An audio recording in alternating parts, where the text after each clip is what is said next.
Hello, Hi, we're back. back. Katie here.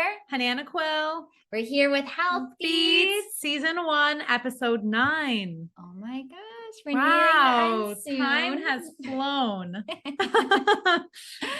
Well, you guys, we wanted to, as we near this season, we wanted to Mhm. wrap it up with another very, very special guest speaker and somebody that Hanan and I know Yes, quite yes. closely. Mhm. Here is Dr. Hassan Baqir. He's a chiropractor, functional medicine practitioner, and a lot of other tools under his Right. tool belt that he's going to share with us today during our talk. So we're super excited to have him. Mhm. Hi, Hassan. How are you? I'm pretty good. How about you ladies? Oh, We we're are doing even better because you're here to talk to. Thanks for having me. we're doing good. We're just Yeah. super excited to have you here. So it's really such a pleasure. So thank you. Yes, thank you so much. Okay, so how about we just jump right into it and Sure. share with the audience all that you do and Mhm. shed some light on this type of alternative therapy for other folks' health journeys. So you are a certified chiropractor, correct? Yep. Doctor of chiropractor and been doing it for the last 10 years. Wow, so Wow. on to a decade. Yeah. And walk us through, how did you get started with chiropractic work? So for me personally, I played football, I played a lot of sports, had a couple of car accidents, so I was always hurt. So I had to be in rehab a lot. Matter of fact, my mother said that she's surprised I survived my teenage years. Oh So if boy. that gives you Wow. any idea of the amount of injuries involved. Mhm. So I Your was poor always, mom, she was probably such a stressed out lady when you were young, huh? I'm pretty sure I gave her quite a few gray hairs. Gave her a lot of gray hairs. Mhm. Yep. So I was always involved in some kind of physical therapy, occupational therapy, getting Mhm. treatments. And then, the environment was friendly, everybody was smiling, they were happy to help others. So I was like, man, this is something I really want to do. So I started moving that way. And then I was exposed to chiropractic by a friend, observed, I volunteered, and I was like, this is right there with physical therapy, not knowing all the differences. Mhm. So I Yeah. decided to go to chiropractic school. And then ever since then, it's been a journey of learning, growing, and figuring out what else you can do under the umbrella of chiropractic, alternative health. Literally, the possibilities are quite endless. Wow. Wow. So Okay. chiropractic is kind of the umbrella, and then underneath that is so many other modalities. Yeah, so it depends by the state, but in the state of Illinois where we are, you can do rehab, you can get certified in acupuncture, you can do functional medicine, you can do actually not certified for this, but you can do CDL exams, you can do Mm. school physicals. So you can do sports medicine, pick a field, and you can run with it. So you can have a Hmm. niche essentially Yeah. with it. Oh yeah. And so your niche, so diving a little bit deeper into your chiropractic work, is rehab, correct? Yes. Yeah. So we focus on four to five different things, right? So chiropractic, we're more involved with the spine and the joints. But what we tell patients here is we also have to focus on the flexibility, strength, stability, and the biggest one is mobility. Mobility is more related to the joints. So what we really focus on, chiropractic by itself is great. But when you combine all these other areas, you not only get results faster, but you stay better for a longer period of time. But what I Mm. have figured out in the last, I would say 10 years for sure, we have had people who have had just massage, or we have had people who had just chiropractic care. We have had people who have had just physical therapy done, but they have never been able to combine all three.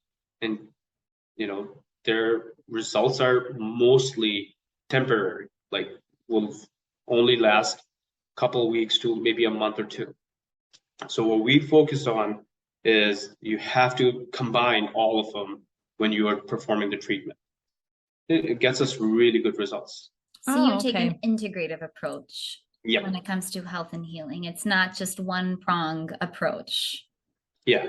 And then, I mean, if you want to take it a step ahead, nutrition, we know, plays a big role. So if somebody wants to work on their nutrition and decrease inflammation in the body, that's only going to accelerate the process to healing. So that's why, yes, the chiropractic and the physical therapy is there, but then the nutritional component of what we do in the clinic really is a good, say, support for patients who are looking for that kind of system too. Yeah. Okay. And Hanan, wouldn't you agree that it seems like the theme when we talk to all of the wellness practitioners thus far in the season is that it's not just a one approach to your health and healing. It's you can't just have one thing take full responsibility for how you get better. You have to take responsibility in how effective that modality can be on the body by, like you said, taking your nutrition into consideration, taking your ways of exercise, your ways of your rest, their ways of drinking water. I mean, it's a whole lifestyle approach. And I know, Hassan, that's something that you always approach to your patients, right? Is that it, we're here as a tool, and then you have to take it to the next step. Yeah. I mean, this is where I would say one of the biggest emphasis is on patient education. And I think what we try to do as a whole is try to educate the patient. They can see results while they're coming here, but their consistency or their results on how long the results last, and if all depends on what they're doing outside of here. Right. So if we can really help them understand what they have to do and the why behind it, it will really impact how they, how long these results are. Yeah, I agree with that, Dr. Hassan and Katie. I think it's not easy in the culture that we're in to practice a healthy lifestyle. We have to create it for ourselves. Yep. And if we are deficient in knowing how to do that, we need to know how to find the resources, such as yourself and other practitioners, to teach us. Yep. So we're very much dependent on someone like you to give us that education and understanding. But we have to initiate that for ourselves. Yep. And then the other part is there's so much misinformation out there that people, I think it's not that people are not trying. I think everybody's trying, but then they get bombarded with all this other information and they get burnt out and they're like, yeah, let's not do it. Yes, I agree. So, okay, if somebody is completely new to chiropractic work, let's kind of take a few steps backwards and get to the basics. I could be assuming here, but from my experience, when people think of chiropractic work, they're like, oh no, they're going to crack my neck. Like, what if it doesn't come back? So explain how chiropractic works. I know it goes so much more beyond just cracking the neck and cracking bones in the body. Can you walk us through kind of the basics of it, how you would explain it? That's a very good question. So I would say it all depends on, and let me give you a very non-technical answer on that, right? Okay. So it all depends on, first is patient comfort. So if somebody has never been adjusted, my philosophy is you always go less and then you build on more. So we typically tell patients as we are going to do an adjustment, right? We have done our exam. If we need to do any imaging like x-rays, we have done those. And if we decide, yes, we need to adjust you, what I tell them is we're going to go very gentle. Based on the amount of soreness they have, or, if they have no soreness, we can go more.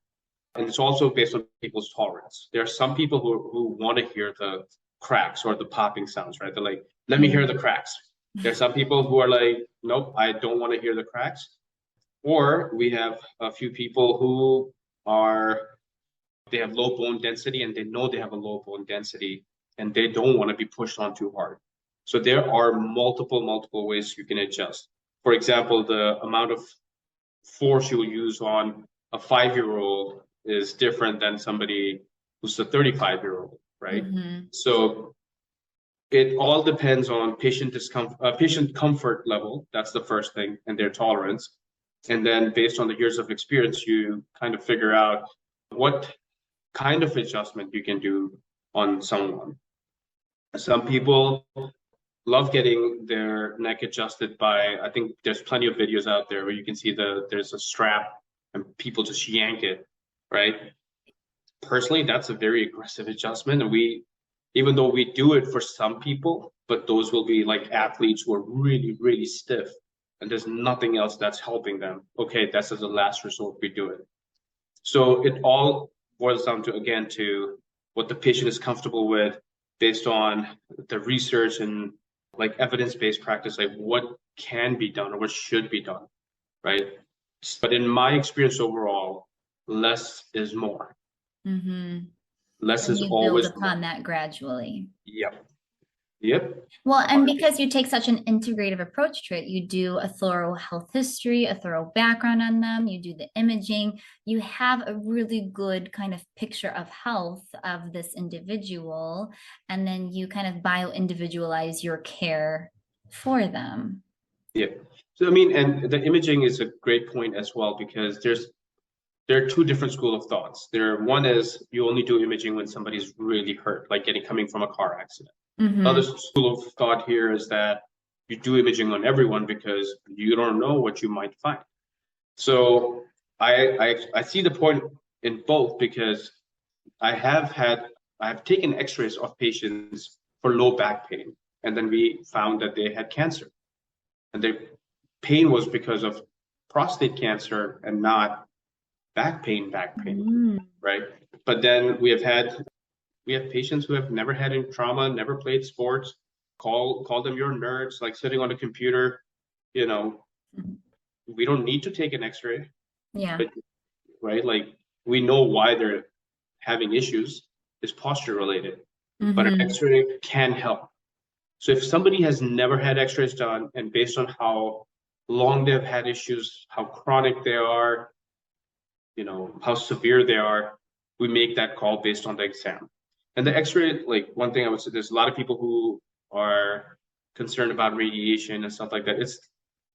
You're getting the x-rays that we take typically in any chiropractic office, not just here, are less than the thing you go through at the airport where you have to put your arms up and stuff like that, right? So the radiation is less than that. For the cost and benefit ratio, it doesn't hurt to get that x-ray done, especially if it's your first time. It paints that overall picture.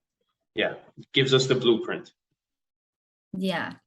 So when we kind of look back at the history of chiropractic work, and please fill in the details here, chiropractic work first focuses on the spine in particular, is the central parts of the body, correct? And the central nervous system.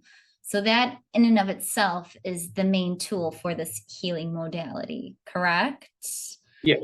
So let me ask you guys, do you guys know how chiropractic started? Because I'm pretty sure you guys are going to that's a fun story if you've never heard that. Yeah, please share the history. I don't. I think it was started in Iowa in 1895 by D.D. Palmer, and he was working on a worker. Wow. And it was something of like, they considered it a pseudoscience, right? Yeah.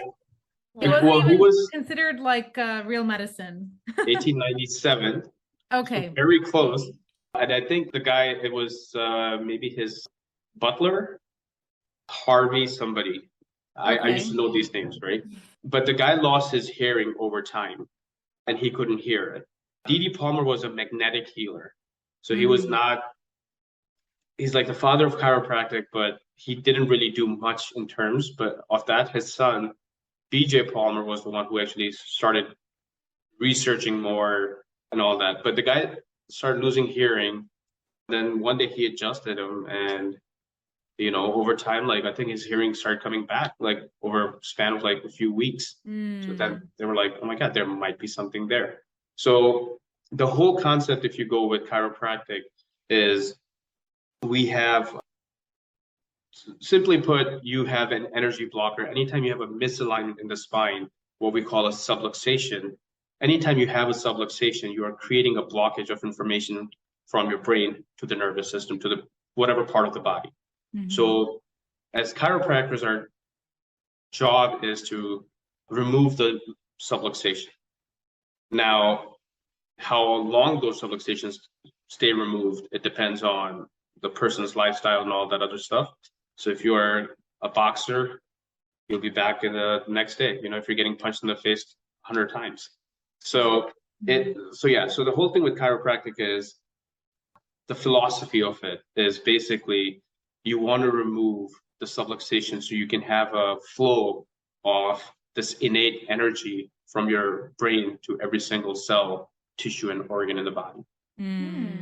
So how is chiropractic work different than cranial therapy, or is cranial therapy part of that umbrella of chiropractic work? So I'm not sure how many chiropractic techniques are there, but there is a technique called sacrocranial work. So they believe that your sacrum and your cranium are the two extremes of the skeletal system. So if you do any manipulation to one area, you will have an improvement in the other area as well, right? There are techniques that just focus on only your skull, your first bone, and your second bone.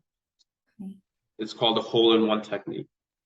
There's different techniques for how you adjust somebody seated, if you adjust somebody laying down on their side, what instrument you use. So there's, I think, over 100 different techniques within chiropractic. Wow. Mm. And do you find that it keeps getting more and more developed as more new science comes out? I will say it depends what school you graduated from. And I don't want to name names on what school I think are best or worse, but it all depends on what school you graduated from and what they teach you. And also it depends on the person. So if you're only interested in one because you've only been exposed to one specific technique, I feel like you're limiting yourself. So I personally, I think when I was in chiropractic college, I learned about 10 or 12 techniques. Wow. You do have a lot of tools under your tool belt. One of my mentors used to say, if all you have is a hammer, everything looks like a nail. So you need to learn what else would you do? Right? What else can you do if you don't get results using one technique? Yeah. Yeah.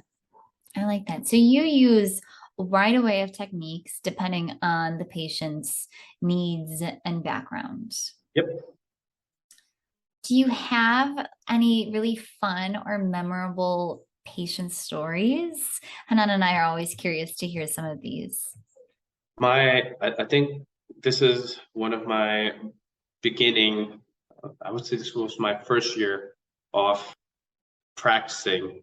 And I don't know why this has stuck with me so long. I think just like any new practitioner, you come out, there are some insecurities, there's some self-doubt, and you're not really sure what you're doing, especially if you're starting your own business. There's so many different questions out there. So I think I was in the same boat. And I had a female patient who had not slept good. When I say slept good, is more than 3 hours for if I remember correctly, 7 or 10 years. Let's say if it was 7 years. Wow. Because of her sleep issues, she had gained about 40 or 50 pounds in the last some years. Her personal relationship with her husband was suffering. And actually it was her husband who brought her in because she was dealing with a lot of issues. She was also dealing with depression. Everything could be linked back to she was not sleeping well. So when we asked her what was the reason, why isn't she sleeping well, she's like, I don't know, I lay down, some days it's my head that hurts, some days it's my jaw that hurts. And we never were able to figure out initially what was going on. So let's do an x-ray. We did the x-ray. It was what would you typically see for a 40-year-old. She had some degeneration. So nonetheless, we started adjusting, we started doing the treatment. I remember it took us 6 visits, so maybe 3 weeks or so. She came in running through the door. She jumped. And now this patient was, I would say 5'10", and So somebody like almost tackling you. Wow. Brought you back to your football days. Yeah, yeah. And I remember I almost like she pancaked me. If that's a football term. So I Oh almost my felt like gosh. her husband came back and he goes like, man, she slept 9 hours straight. After that one adjustment. No, after about 6 adjustments. Okay. And she slept 9 hours straight. He's like, I thought she was not alive. I shook her. She didn't move. She kept, like, she was breathing, but like, she was out cold. Wow. And after waking up, she's like, I don't know when was the last time I felt the way I feel. So I Wow. would say that was like my first experience where you're like, you know what? It's not about the money. It's not about like the sense of gratitude was so big, Oh, I can which Yeah. was, imagine. and I don't know what, like, but that told me like, you know what? Just keep doing what you're doing. Everything is going to be Mhm. fine. Oh, So That brought you anytime confidence in your practice. I, I would say like it's stories like those that, you know, people will come in and they're like, oh, I've been stiff my whole life. And then after like a while, they're like, oh, I can do this now. And that they're so excited they haven't been able to do something for 10, Yeah. 15 years. That joy that brings me, it's I think it's the gratitude that really when you're feeling down, you're like, I don't know what I'm doing wrong, or I don't know what I'm doing right, you because we come all get back to burnt that out. place. Yeah. It's So what fuels your passion for what you do. And perfectly. as an audience, we hear it. Like we can just hear this Yeah. passion seeping out of you. It's a bit like that was a very special story. We feel it. And Yeah. that's a powerful story to keep on your journey and doing it now for 10 plus years. I'm sure now you have a slew of stories that have just been built upon that of these incredible experiences that people are having with chiropractic work and your healing hands. I mean, a lot of it too is how connected you are to the patient, right? You know, with your hands, you can kind of feel where that patient is probably holding a lot of their tension and stress and bringing awareness to that area that oftentimes people probably turn a blind eye to. Mm-hmm. Sometimes, and this is an interesting point, and I don't know if you guys have had a Reiki master on your podcast. You We should. have. Did Yeah. Yeah. So we have a couple of patients that do Reiki and they're Reiki masters, and it's amazing. If you are in touch with that spiritual side of yours, right? There are times when you just feel it, like with just your hands, right? And you will get that. It's just a different energy. I don't know how to explain it because I don't know the Reiki words or terminology, but you Mhm. feel it and they're like, yep, it's right there, right? So yes, there's a part of the thing is you're palpating the spine, you're feeling what seems off, but a lot of the times you're not looking for, you might be outside on the shoulder area, or you might be on the, like you're just sometimes something just gives you. So that human element of human touch and energy exchange is so big. And that's one of the things that I think initially when I started exploring more towards functional medicine, my first exposure was in applied kinesiology, which is muscle testing and all those.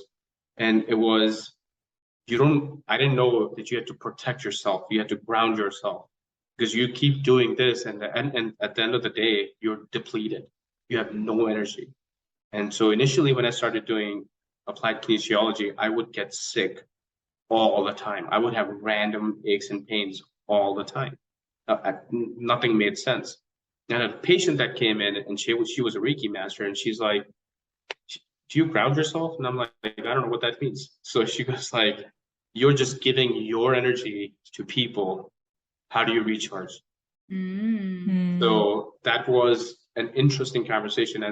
And I believe like everything is like a learning opportunity. So she taught me how to recharge and how to ground yourself. So yeah, that was As a wellness practitioner, you have to remind yourself, even though you're giving so much, yeah. it's just as important to give back to yourself because you have to give from a place where you can overflow, not deplete yourself, right? What can you give when your cup isn't full? Still learning that. Yeah. Yeah. Yeah, it's all about finding that balance, Yeah. right? What other cases have you treated in chiropractic?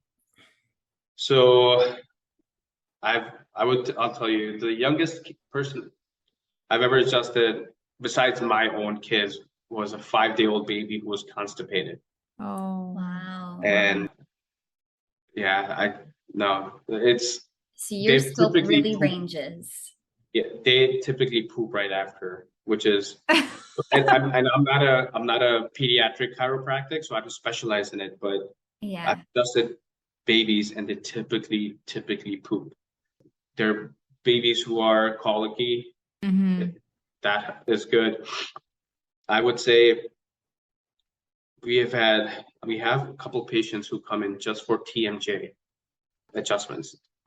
And this is where like they were referred by their dentist because they had TMJ, they have tried the mouth guard, they've tried everything. They were getting headaches. One of the patients just had multiple shots in the neck and her pain was not going away. Headaches were not going away, and it turned out everything was coming from her jaw. So Mm. so I always now keep an eye out for that. Not a fun adjustment, but yeah, and I would say a lot of the people who are sitting, we're finding there's so many, yep, there we go. People who are sitting, the sitting is a new smoking, and it's takes an impact on how much you're sitting. From what they're suggesting now, you're supposed to be doing 45 minutes of HIIT training just to balance out or zero out the effects of sitting 8 or 10 hours for work. So Wow. how many of us are doing that? Not Is it per day? 45 minutes of HIIT training per day of sitting for per 8 to 10 hours? Oh, wow. Wow. So yeah, I Hold don't. on, we got to stand up. Oh, I know. So you probably can tell exactly what that person's background is for the most part without them even having to say much to you. Yeah. So this is a fun habit we adopted from my college days. So in Iowa, I went to Palmer where chiropractic started. So there was a casino there. I think it's called Jumer's. They had a Friday $10 buffet. So I used to go there every Friday. Uh, because I'm a foodie. So we would stand in line for the buffet for about take hour. That's all we would do. We'll just sit and look at people. Oh, that person has a high shoulder, or that person is this, that person is that. We'll just judge people left and right. And that helped I think that helps me now. There's so many times when a patient is telling you what's going on and you know what's wrong with them. I think that's with every practitioner, you just find out exactly what they got going on before you even start the exam. But it ranges like so much. But I would say typically nowadays, sitting is definitely the biggest thing to look out for. Yeah. Yeah. Yep. And the simple thing you can do to fix it is just move. Get the Right. blood flowing. Yep. So between chiropractic work, PT, physical therapy, occupational therapy, what are kind of those key differences, would you say? Occupational therapy is more with hands and feet, so we can put that one aside. That's more for what will help you with your occupation. If you want to just do that. So it's just hands. And I'm generalizing it by a lot. Yeah. So physical therapy and chiropractic, they overlap by a lot as well. So chiropractors in the state of Illinois can do chiropractic and rehab. We can't call it physical therapy, it's rehab. But the definition of rehab basically is not limited to anything. Physical therapists they cannot do spinal manipulation, but they can do soft tissue manipulation. So the similarities are a lot. It just depends on who the practitioner is. Are they coming from more of a, alternative background, or are they just mainstream? Because there are some chiropractors who will only adjust and nothing else. There are some physical therapists who will only say this is the only answer. So typically, the more open-minded the practitioner is, the more tools they have under their belt, the better they can help you out. The more That's good to effective know. the healing Yeah. might be. Yep. Okay, that's good. I think that helps to paint the picture a little Yes. bit between some of the Mhm. differences. So just for our audience, if they want to get treatment from you, Dr. Hassan, where could they find you at? Sure. So they can reach us at rejuvenatehealth.net, and we're in Hinsdale. So they can go to our website. We have a couple different programs, a couple different options for new patients. Mhm. If they want to schedule for a chiropractic evaluation with me, they can do that. We also do functional medicine. So if they want to schedule for a functional medicine evaluation, they can select that as well. Typically, we're very good at texting back. So we will typically text you within 8 to 10 hours and try to get you in as soon as we can. Well, that's awesome. Yep. So Hinsdale in Illinois is where they can find you. Yep. And from my experience, because I do work with Dr. Hassan, it is a beautiful, beautiful office that he has. It is such a welcoming environment. Yes. And I've been to plenty of different wellness clinics before, but there's something special about this one. Everybody is just a friend. Everybody's empowering one another. It's a very open, friendly environment. Honestly, all walks of life come through there. Everybody is welcome. So you've done a really, really good job on just building a good space for people to come together and feel better, essentially, to come together for their health. So thank you for pioneering that and for coming on today to share your passion. We definitely saw it, we felt it, and you shed a lot of light on not just the work you do, but I say that in plural terms. There's a lot of different works and tools and modalities that you utilize. And I truly believe you have a gift and you're helping so many people. Yeah.